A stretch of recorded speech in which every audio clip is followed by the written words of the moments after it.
It's one small step for man. Out for the out for the Hello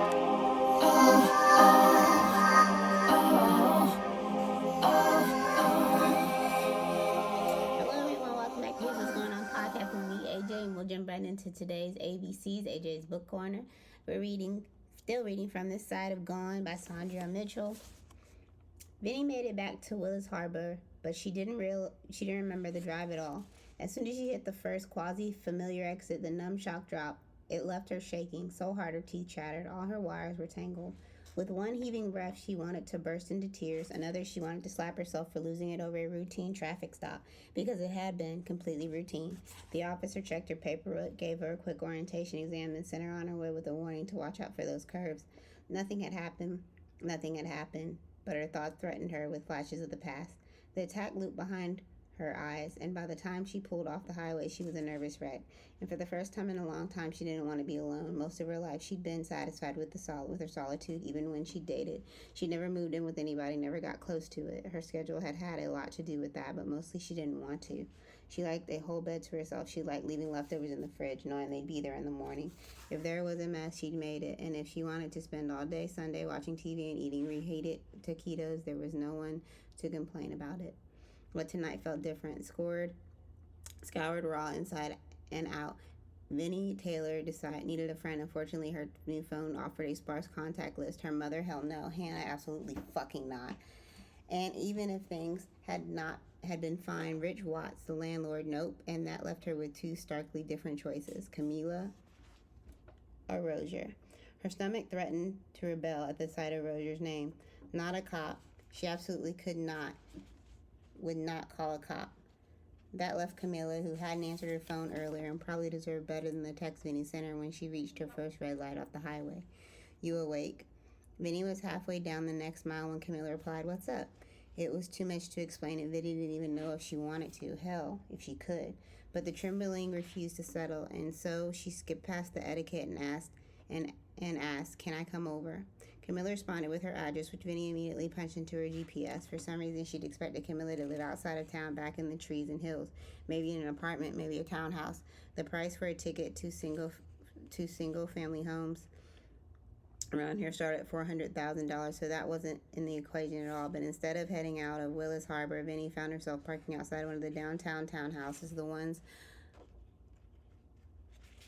with historical markers. Even from Camilla's porch, she could hear the bar scene less than 100 miles away, and it started to spill into the streets. Yeah, so we're reading. I basically just read the part of the book where there was a spoiler alert if you're gonna read this book, by the way. So basically we're past the part where in the story where Vinny gets stopped by a police officer. She's driving back from Baltimore, and she has flashbacks of when she had her police attack by the same people that were in her unit who attacked her because she was testifying against them for trial. So it's really sad. It's really messed up. But let's breeze on into what I'm watching. I'm watching The Bear, final season. It's pretty good so far, and I like it. I think it's a really good drama. I don't know how they went for comedy, unless it's dark comedy, but whatever. Really good show, though. So let's go right into this episode. We're discussing an often misunderstood mental state that occupies a complex space in psychology, and usually it's a condition that can make you feel completely static one moment and utterly hollowed out the next. So basically, you want to imagine before you open your eyes, when you wake up, a specific person's face in your mind. Every text message from them is analyzed like code. Every glance is scrutinized for hidden meaning. Your heart raises, your palm sweats, and your entire sense of self-worth hinges on whether they smiled at you today. Most people call this being madly in love or having a severe crush. But in psychology, there is a distinct, much more specific term for this involuntary emotional roller coaster called limerence. Dorothy Tenove, in her groundbreaking book, Love and Limerence, this state is defined as an involuntary cognitive obsession with another person. Today we're going to break down the mental health mechanics behind limerence, how it differs fundamentally from love, the psychological toll it takes, and how understanding it can help us all regain control of our mental well-being. Please, God. So to understand limerence from a mental health perspective, we have to kind of look at what creates it, basically. It's not actually about the other person, who psychology literature refers to as the limerent object. Instead, limerence is a cognitive experience centered entirely around uncertainty. It is quite literally the desire to be desired. In a standard romantic dynamic, you grow to love someone based on who they are, their flaws, and your shared experiences. Limerence doesn't work like that. It thrives exclusively in the gray area of not knowing how the other person feels. Kind of feeds your imagination, basically, how I take it. Tenove wrote that the process is set in motion by an interpretation of events rather than the events themselves. You find someone attractive, you see or think you see a tiny hint of possible reciprocity, and the mental engine roars to life. So it's kind of like that one movie, I forgot what it was called, but the lady had like a little man or whatever. I forgot what it was called, but it was weird. I think that was Limerence. It was on Netflix. I don't remember. Baby Deer or something like that. Baby Reindeer. I think it was Baby Reindeer. Yeah, I think that's what it was called. Kind of like that. At first, thinking about this person brings massive amounts of dopamine. It's highly pleasurable. And if they give you a sliver of attention, the pleasure skyrockets into pure elation. Basically, you start ruminating on those interactions over and over, looking for signs of validation, and you find yourself, getting a artificial self-esteem boost. But because this state is so temperamental, it relies so heavily on uncertainty, it's usually one-sided. The mental energy is entirely focused on answering one question: do they want me? Because the focus is strictly on validation rather than building a mutual bond. The actual well-being of reality of the other person takes on a backseat to the fantasy inside of your head. It's a level of psychosis. That's what it is, y'all. Living in a state of acute limerence is exhausting for both the brain and the body because it operates as an involuntary obsession. The thoughts are persistent and intrusive. They disrupt your focus, your work, and your sleep. So physical limerence would look like a state of anxiety or like clinical mania. When you think about or encounter the limerent object, your nervous system goes into overdrive. People frequently report like an elevated heart rate, palpitations, flushed skin, excessive sweating, restlessness, jitters, physical weakness, a loss of appetite, and insomnia. This creates kind of like a certain severe social anxiety. You become like super aware of your posture, your words, your choice, your appearance, all this stuff. And this brings up the ongoing debate in the psychological community: is limerence pathological? Well, Tenove argue that it is inherently a disease. That it isn't inherently a disease. Perfectly healthy people can fall into limerence unexpectedly and return to normal once it passes. However, many modern clinicians argue that it severely disrupts daily functioning.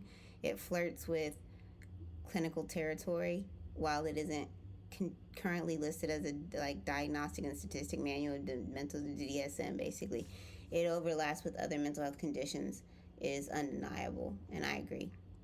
So basically, limerence doesn't even really require the strong sexual attraction or desire in long-term relationships. If a person is in a limerent state, they may not want to actually settle down, buy a house, or have a family with the limerent object. They are simply addicted to the psychological high of the chase and the validation of being wanted by them. That's where I was like, oh yeah, that makes sense. So then there are 3 stages and the vulnerability factor. So the first part of limerence is infatuation. You first notice the person, and you begin highlighting their positive traits. Crystallization is the peak. This is where the obsessive, obnoxious, anxious and ecstatic intensity takes over your mental life. And then deterioration occurs, and then idolation begins to crack, and the intensity wears off, and reality sets back in. But what if you don't my question on that was what if you don't ever get to deterioration? What if you just stay in that high peak of crystallization? That's where I would be scared, because that's just crazy. This is insane to me. So recently there's been a lot of discussion about pre-existing mental health struggles and how limerence affects those, particularly anxiety, depression, and substance abuse. It's deeply tied to attachment theory and trauma. Individuals with ancient attachment style, often stemming from early childhood abandonment or emotional neglect, are highly susceptible. When early needs of safety aren't met, the brain can subconsciously view the uncertainty of limerence as a familiar puzzle to solve. It also has been frequently leaked as a coping or shielding mechanism for individuals managing PTSD or obsessive compulsive disorder as well. So what we really want to get to here as we're finishing this up is, how does it end? So to know, outline 3 primary conclusions of limerence: consummation, starvation, and transference. So consummation happens when the desire is unexpectedly reciprocated and a real relationship begins. Ironically, this often breaks the spell because reality forces the fantasy to evaporate. Starvation occurs when all hope of reciprocity is completely cut off. The brain finally accepts the boundary and the feelings dissipate into sadness, but ultimately relief. And I would like to think, like, maybe that would happen if the person that you have limerence about, the limerence object, would be like, get married, and you like saw them get married, engaged, had to, like, that would help with starvation maybe too. I don't know. And then the third is transference, where the intense emotional energy is simply shifted onto a brand new person, restarting the cycle. I don't like that part. That just sounds like a continuation of a bad situation. I don't know. That's what it sounds like to me. But they talk about limerence and how long it lasts, and like the perspective of it. And they usually said it lasts somewhere in between 1 and 3 years, although it can linger a lifetime if fed by intermittent crumbs of attention, which is astounding. But there's absolutely like a powerful tool for breaking it, and it's called naming it. For many people, realizing that they're experiencing a well-documented cognitive state rather than being destined for an epic star-crossed romance provides immediate clarity. When you know you're in limerence, that's why I feel like I do agree with that, because when you know that you're in limerence, it's easy to be like, well, this is just limerence, so I know it's going to pass or whatever. I think, like, even more so now today, we have a lot of parasocial relationships with people. It's so weird. Like, I'd be reading comments and be like, why are you talking to this person like this way, like you know them? I talk like a fan when I put comment on certain stuff. Like, I think I just recently commented on Kev on Stage's Instagram because he was getting chased by coyotes when he was walking, so he got this stick. And I posted, I could hear the saxophones in the background as long as you take and unscrew that. I was just being a fan, because I mean, it is what it is. But yeah, limerence. It's nice to know what it is. Moving on to what I'm happy and grateful for. I'm happy and I'm grateful for just being able to live my life and have peace.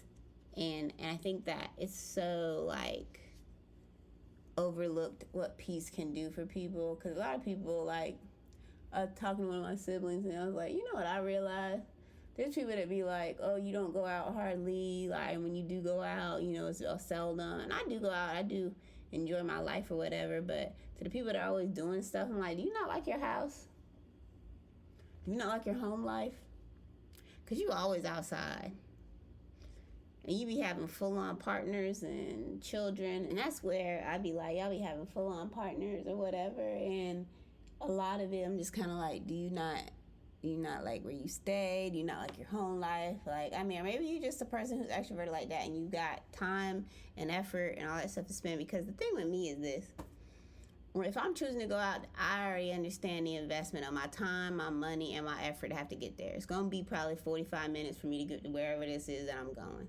I got to pay for parking, and I got to sit there and stay there. Then I got to drive another 45 minutes back. Then I got, like, it's a lot. Like, I think of it in terms of how much am I investing my time, my money, my resources. That's what I kept saying, my resources. How much resources am I going to have to invest into doing this one thing? And I'm just kind of like, hey, is it worth it? If not, let's go home. But yeah, the quote: you must develop the ability to be disliked in order to free yourself from the prison of other people's opinions. I agree with this. A lot of people may not like me. They may not like the things that I do. That's very unfortunate. Unfortunately, I have to answer to myself, and I refuse to ever have to answer to myself and look in the mirror and say, you betrayed yourself. I betrayed myself so much in my most of my life, and I just don't want to do that anymore, because I have to live with me. I'm healed to a point, and I've spent so much money in therapy. I just don't want to do that no more. I don't want to go back to betraying myself. For what? What was the point? But yeah, before I go, be sure to check out the show notes. Also check out my books on Amazon titled Poems to Cry to in the Dark, and leave a 5-star rating. Other than that, I don't have anything else. I'm glad you're still here. I hope you have the day you deserve. Bye.